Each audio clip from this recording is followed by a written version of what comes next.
सारा दिन चलता रहा कि असद उमर को गिरफ्तार कर लिया। असद उमर तो कराची में बैठे हुए, ना वो गिरफ्तार हुए हैं, ना उनको बुलाया गया था।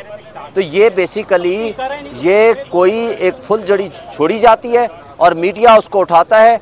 ना ये मिस इन्फॉर्मेशन का डर है, ना पैमरा उसको पूछता है, ना कोई इदारे उनको पूछते हैं वो कौन है जो इनको मिस इन्फॉर्मेशन देते हैं। और परसों आपने देखा सारा दिन ये चलता रहा कि आरिफ अलवी ने जनाब दस्तखत कर दिए। कल तो लॉ मिनिस्टर ने खुद कह दिया कि उनके दस्तखत नहीं हैं, और वो दस्तखत जो हैं जब नहीं है तो एक कैसे पास हो गया। और सारा मीडिया परसों ये चलाता रहा। ये अफसोस की बात है। सर,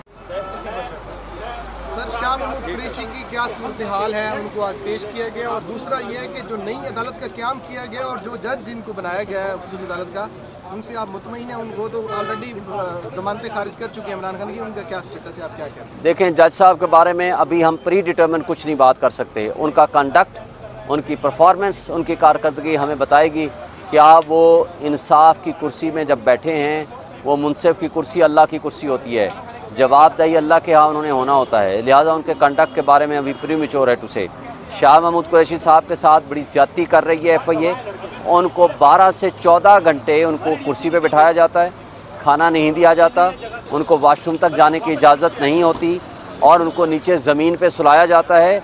इसके बावजूद कि उनको कमर का मसला है और उनको 14-14 घंटे कुर्सी पे बिठा के उनको एक जहनी अजियत दी जा रही है, जिस्मानी भी और जहनी भी। और आज मसला ये है कि वो चूँकि खान के साथ खड़े हैं, वो छोड़ के नहीं गए, उन्होंने प्रेस कॉन्फ्रेंस नहीं की, आज उनको इस बात की सज़ा दी जा रही है। और एक फ्रॉडुलेंट किस्म की मिस इन्फॉर्मेशन फैलाएगी, पता नहीं कौन फैलाता है। कल सारा दिन चलता रहा कि असद उमर को गिरफ्तार कर लिया। असद उमर तो कराची में बैठे हुए, ना वो गिरफ्तार हुए हैं, ना उनको बुलाया गया था। तो ये बेसिकली ये कोई एक फुल जड़ी छोड़ी जाती है और मीडिया उसको उठाता है। ना ये मिस इन्फॉर्मेशन का डर है, ना पैमरा उसको पूछता है, ना कोई इदारे उनको पूछते हैं वो कौन है जो इनको मिस इन्फॉर्मेशन देते हैं। और परसों आपने देखा सारा दिन ये चलता रहा कि आरिफ अलवी ने जनाब दस्तखत कर दिए। कल तो लॉ मिनिस्टर ने खुद कह दिया कि उनके दस्तखत नहीं हैं, और वो दस्तखत जो हैं जब नहीं है तो एक कैसे पास हो गया। और सारा मीडिया परसों ये चलाता रहा। ये अफसोस की बात है कि ये हमारा मीडिया भी जो है इस तरह कंप्रोमाइज़ नहीं होना चाहिए। उनको आइन और क़ानून के ताबे होना चाहिए, इदारों के सामने बांदी बन के नहीं खड़ा होना चाहिए। क्योंकि मीडिया अगर आज़ाद होगा तो हमारे बुनियादी हुकूक हमारी आवाम को मिलेंगे, हमारा आइन जो है उसके ऊपर अमल दरामद होगा। आगे सदर पाकिस्तान के हवाले से क्या लाए अमल PTI कर रही है? ज़राए की खबर ये भी सामने आ रही है कि शायद उनकी इमरान खान से मुलाकात हो जेल में। क्या डिसाइड करेंगे, सुप्रीम कोर्ट जाएंगे आप? देखें, हमने तो कल मैंने प्रेस कॉन्फ्रेंस कर पे भी मुतालबा किया है कि इसको फौरी तौर पर, ये तो अब एडमिट हो गया कि सदर पाकिस्तान ने उस पर साइन नहीं किया। जिन लोगों ने उनको धोखा दिया उनके खिलाफ एक्शन होना चाहिए। और सदर पाकिस्तान की इस स्टेटमेंट के बाद वो कानून नहीं रहा, वो कानून सस्टेन नहीं कर सकता, जारी नहीं रह सकता। इसलिए इंटरम और केयर टेकर सेटअप उसको फौरी तौर पर वापस ले, गज़र नोटिफिकेशन को, और चीफ जस्टिस ऑफ पाकिस्तान इस पर सुओ मोटो नोटिस ले।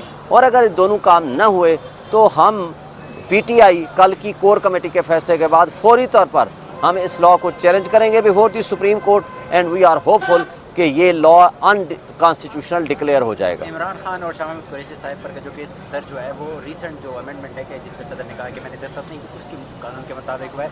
तो आप लोग जज के सामने इस बात को रखा है कि वो कानून मुतनाज़ा हो गया है इस पर? देखें, नहीं, 15/8 की FIR है, जो नया कानून है ये 18/8 का है। तो लिहाजा 18/8 का वो कानून इनके ऊपर इतलाक़ हो ही नहीं सकता है। ये बेसिकली उस लेकुना को फिल करने के लिए इन्होंने बनाया है जो मिलिट्री कोर्ट्स ट्रायल का केस सुप्रीम कोर्ट में पेंडिंग है कि सिविलियन के ऊपर यह इतलाक़ नहीं हो सकता, ये मिलिट्री कोर्ट्स नहीं चल सकती। उस कमज़ोरी को पूरा करने के लिए फ्रॉडुलेंटली ये दोनों ऑफिशियल सीक्रेट एक्ट और अमेंडमेंट एक्ट 2023 और ये वाला जो बिल है ऑफिशियल सीक्रेट एक्ट के साथ आर्मी एक्ट का और उसकी अमेंडेड एक्ट है, इन दोनों को फ्रॉडुलेंटली एक्ट का हिस्सा बनाया गया है ताकि वो जो कमज़ोरी है या इनको नज़र आ रही है कि सुप्रीम कोर्ट इनके खिलाफ फैसला दे सकती है तो उसको कवर अप किया जा सके। ये